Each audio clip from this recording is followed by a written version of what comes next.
Hello my dear student, कैसे हैं आप सभी। तो चलिए आज हम एक नया टॉपिक शुरू करने जा रहे हैं। तो आज का जो हमारा टॉपिक है, कहते हैं electric field at any point on its electric equatorial plane या equatorial line of electric dipole.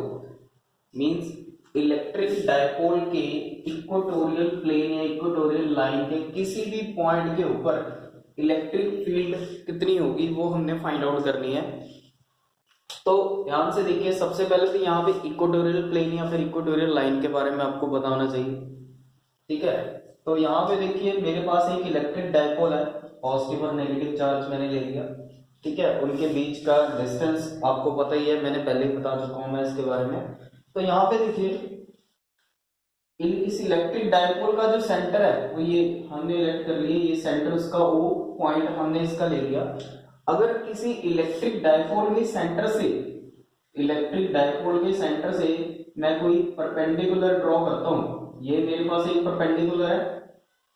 ठीक है, ये मेरे पास एक परपेंडिकुलर है और यहाँ पे इस पॉइंट के पे मैं इनको ऐसे ज्वाइन कर देता हूं, तो मेरे पास एक ट्रायंगल बन जाएगी, आइसोसेलेस ट्रायंगल बन जाएगी मेरे पास एक। ठीक है, तो ये मेरा जो प्लेन बन गया, ये मेरा इक्वेटोरियल प्लेन है। याद रखना, ये प्लेन कौन सा है मेरा, इक्वेटोरियल प्लेन। और ये जो लाइन आप देख रहे हैं, ये वाली लाइन परपेंडिकुलर वाली, इसको बोलते हैं इक्वेटोरियल लाइन। ठीक है, और हमने फाइंड आउट करनी है इलेक्ट्रिक फील्ड इक्वेटोरियल प्लेन या इक्वेटोरियल लाइन के किसी भी पॉइंट पे। तो मैं मान लीजिए पी पॉइंट मैंने लेट कर दिया, ये पी पॉइंट लेट कर लिया, और इस पी पॉइंट पे कितनी इलेक्ट्रिक फील्ड होगी वो हमने फाइंड आउट करनी है। ठीक है, तो कुछ डायमेंशन और ले लेता हूं, इसके जो पैरामीटर्स है वो मैं ले लेता हूं। तो देखिए ये परपेंडिकुलर है, तो इसका कुछ ना कुछ मैं पैरामीटर लेट कर लेता हूं। मान लीजिए इसका पैरामीटर x हो गया। ठीक है, और इसका तो मैंने ले लिया पैरामीटर, ये डिस्टेंस a है, पॉजिटिव चार्ज से लेके o तक का, नेगेटिव चार्ज से लेके o तक का डिस्टेंस ये भी a हो गया। ठीक है, और यहाँ पे इसका जो डिस्टेंस होगा, इसका भी कुछ ना कुछ डिस्टेंस हम लेट कर लेते हैं, से r1 या r रख लेते हैं इसका डिस्टेंस।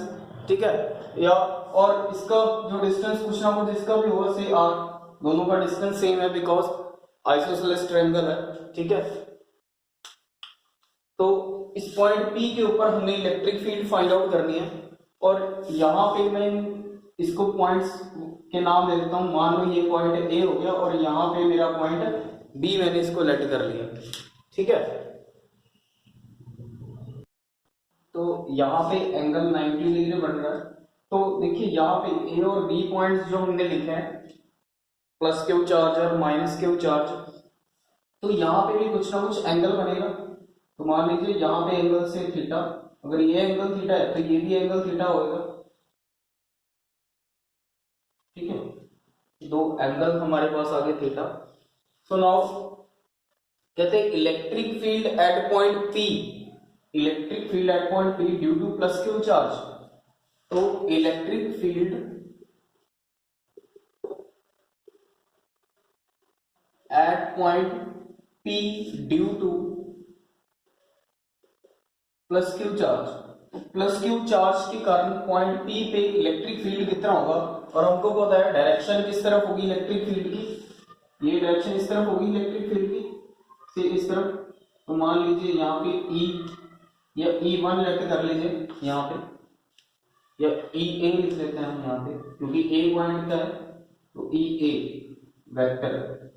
ठीक है, तो EA वेक्टर, इलेक्ट्रिक फील्ड की डायरेक्शन उस तरफ। ठीक है, तो कितना होगा इलेक्ट्रिक फील्ड, तो हम मैग्नीट्यूड में ही लिखेंगे इसको। So EA is equals to 1/4πε0 Q upon r square. तो ये हमने मैग्नीट्यूड में ही लिखा है। इस प्लस क्यू चार्ज के कारण P पॉइंट पे जो इलेक्ट्रिक फील्ड आई है वो कितनी है, 1/4πε0 Q अपॉन r स्क्वायर। ठीक है, तो मान लीजिए ये हमारी इक्वेशन फर्स्ट होगी। अब हम माइनस क्यू चार्ज के कारण, तो electric field at point P due to minus Q charge, तो माइनस क्यू चार्ज के कारण इस माइनस क्यू चार्ज के कारण electric field at point P पे कितना होगा। अब मैंने पहले बताया नेगेटिव चार्ज है तो इलेक्ट्रिक फील्ड का डायरेक्शन किस तरफ होगा, अंदर की तरफ होगा। ऑब्वियसली इलेक्ट्रिक फील्ड की डायरेक्शन ऐसे बनेगी, इस तरफ अंदर की तरफ, तो यहां पे उसकी डायरेक्शन ई बी, ठीक है। तो अंदर की तरफ उसका डायरेक्शन बनेगा। सो ई बी कितना हो जाएगा इन मैग्नीट्यूड में, तो मैग्नीट्यूड में इसको हम लिखेंगे E B is equal to 1/4πε0 Q upon R square. तो ये हमारी सेकंड इक्वेशन आ।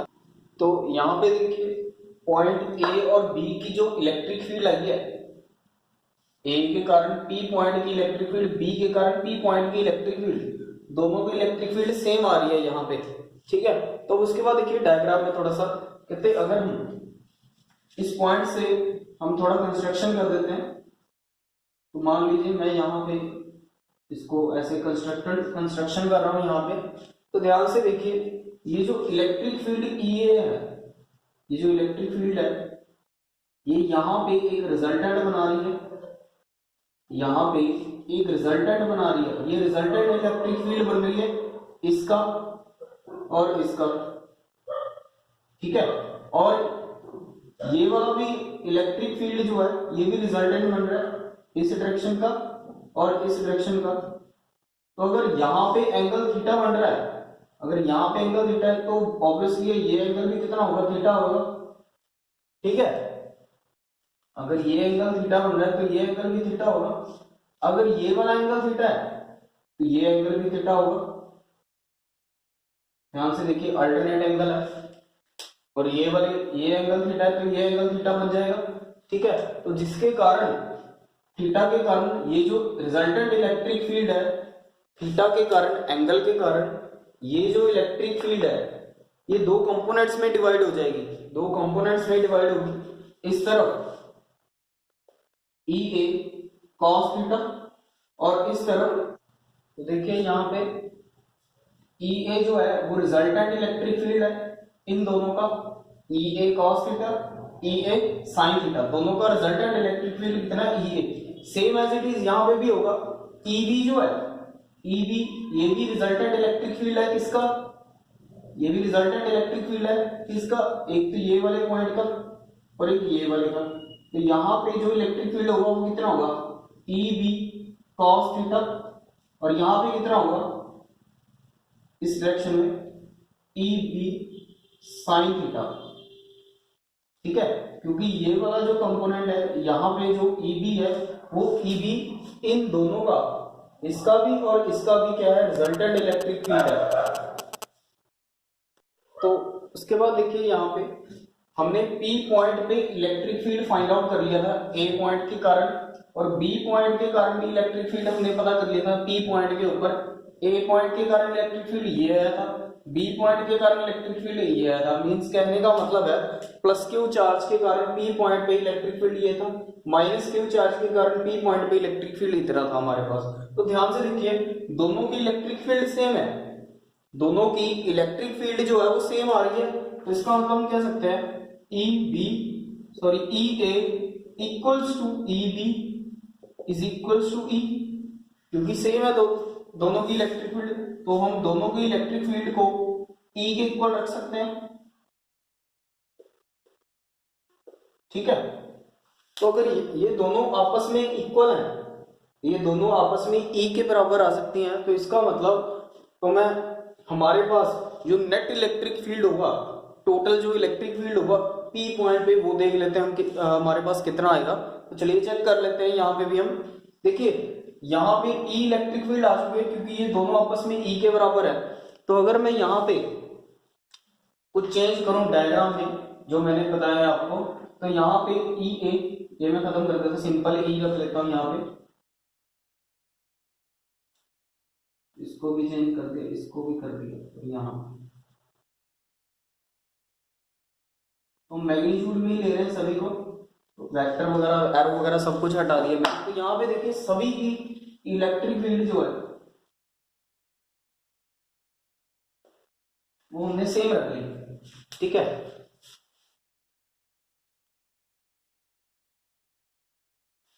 तो देखिए क्योंकि ई A equals to E B के बराबर था, इक्वल्स टू ई के इक्वल है, ये दोनों आपस ई के इक्वल आ रहे हैं, तो यहाँ पे E sine theta, E electric field resultant electric field ये वाला, इसका जो दो वेक्टर दो आपस के जो कंपोनेंट्स हैं, एक तो ई कॉस थीटा, इधर ई साइन थीटा, और ये भी रिजल्टेंट इलेक्ट्रिक फील्ड है, इसकी components E cos theta E sine theta.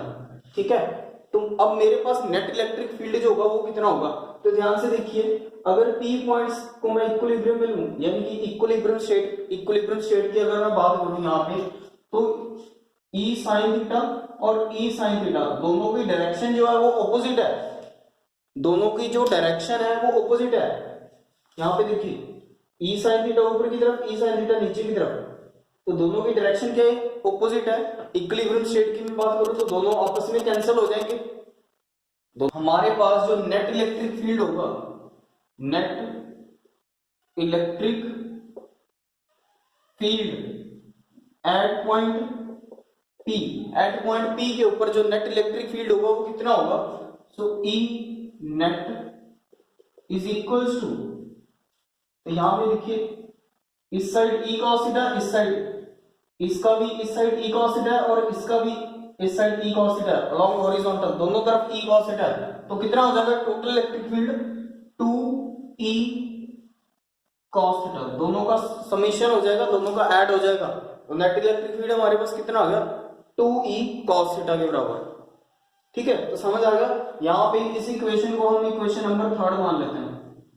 ठीक है, तो बहुत इंपॉर्टेंट टॉपिक है, तो इसको ध्यान से करना है आपने। ठीक है, चलिए आगे बढ़ते हैं। हमारे पास इलेक्ट्रिक फील्ड तो हमको पता ही है, बट हमको cos थीटा नहीं पता, क्योंकि इलेक्ट्रिक फील्ड हमने ऊपर फाइंड आउट करी है, E इसके बराबर है E A और E B के, तो E और E B तो आपस में सेम ही है, तो दोनों में से कोई भी वैल्यू इसमें पुट कर देंगे, बट हमारे पास cos थीटा नहीं है, तो cos थीटा हम फाइंड आउट कर लेंगे। ये हमारे पास दो ट्रायंगल्स बन रही हैं, तो कोई भी इन दोनों में से कोई भी एक ट्रायंगल लेके हम cos थीटा फाइंड आउट कर लेंगे। ठीक है, तो चलिए आगे बढ़ते हैं। इन राइट एंगल ट्रायंगल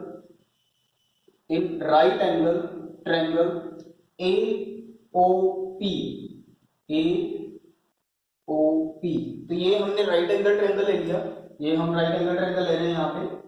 ठीक है, तो राइट एंगल ट्रायंगल के अकॉर्डिंग cos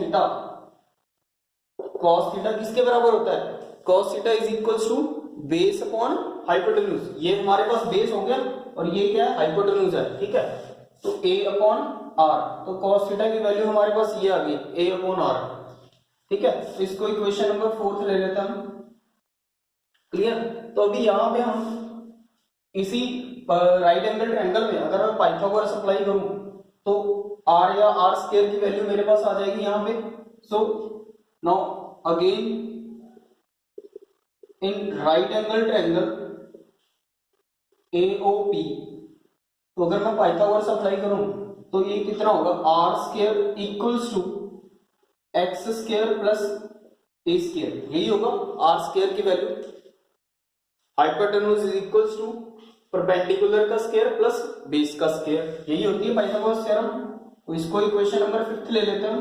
तो हमने फाइंड आउट क्या करना था, नेट इलेक्ट्रिक फील्ड निकालनी थी, तो इस फोर्थ इक्वेशन को, ये जो cos थीटा की वैल्यू है, थर्ड इक्वेशन में पुट कर देंगे। नाउ फोर्थ इन थर्ड, जब हम पुट करेंगे वैल्यू तो हमारे पास जो नेट इलेक्ट्रिक फील्ड आएगी वो देख लीजिए कितनी आएगी। तो E net is equals to 2E A upon R, cos theta की वैल्यू पुट कर दी। अब जो सेकंड और फर्स्ट इक्वेशन थी उस वो हमको इलेक्ट्रिक फील्ड की वैल्यू तो पता ही है, वो भी हम यहाँ पे पुट कर देंगे। तो E net is equals to 2 into 1 by 4 pi epsilon Q upon R square into A upon R। तो यहाँ पे हमारे पास इलेक्ट्रिक फील्ड इतनी आ गई, हमने इलेक्ट्रिक फील्ड की वैल्यू सेकंड इक्वेशन और फर्स्ट इक्वेशन में फाइंड आउट करी थी, तो वो वैल्यू हमने यहाँ पे पुट कर दी। तो इसके बाद रिजल्ट हमारे पास बना, तो वो कितना आ जाएगा, तो 1 by 4 pi epsilon naught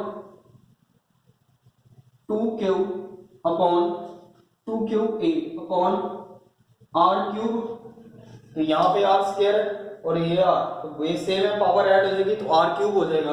और आर की वैल्यू तो हमको पता ही है, सॉरी आर स्क्वायर की अगर वैल्यू हमको पता है तो वहां पे हम पुट कर देंगे वैल्यू को। ठीक है, तो चलिए वैल्यू पुट कर देते हैं वहां पे हम। तो ये हमारे पास इलेक्ट्रिक फील्ड आई थी, तो यहाँ पे हम आर की वैल्यू पुट करेंगे। तो आर की वैल्यू कितनी थी हमारे पास, x square plus A square का अंडर रूट, यही था आर की वैल्यू यही थी। तो इसको यहाँ पे जब हम पुट करेंगे तो नेट इलेक्ट्रिक फील्ड कितना होगा, तो E net is equal to 1/4 pi epsilon naught 2q a upon under root of, ये अंडर रूट को रह लो X square plus A square, under root तो है ही, क्योंकि अंडर रूट को हम कैसे, इस स्क्वायर रूट को हम कैसे लिख सकते हैं, स्क्वायर रूट को 1/2 की पावर में लिख सकते हैं, 1/2 पावर हो जाएगी। और साथ में ये 3 की है, पावर कितनी हो जाएगी इसकी, 3/2 पावर हो जाएगी। क्लियर, 3/2 पावर में कन्वर्ट हो जाएगा ये। इसके बाद देखिए यहाँ पे क्या है, 2q है, तो ये 2q है क्या है, तो इसको हम ऐसे लिख सकते हैं 1/4 pi epsilon not q into 2a upon x square plus A square की पावर 3/2। तो याद होगा q इंटू 2a क्या था हमारे पास, electric dipole movement. Electric dipole movement p के बराबर था। ठीक है, तो हमारे पास जो नेट इलेक्ट्रिक फील्ड होगा, टोटल जो इलेक्ट्रिक फील्ड आ गई, तो वो कितनी आ गई, 1/4 pi epsilon not p upon x square plus A square की पावर 3/2। तो इतनी हमारे पास इलेक्ट्रिक फील्ड आ जाएगी p पॉइंट पे। ये p पॉइंट की जो इलेक्ट्रिक फील्ड है, टोटल इलेक्ट्रिक फील्ड है, ये हमारे पास रिजल्ट आ जाएगा इक्वेटोरियल प्लेन का। क्लियर, तो इसके बाद हम स्पेशल केस करते हैं इसी का, इक्वेटोरियल प्लेन का। तो देखिए अगर ये p पॉइंट बहुत ज्यादा दूर चला जाता है, तो if point p is very far away,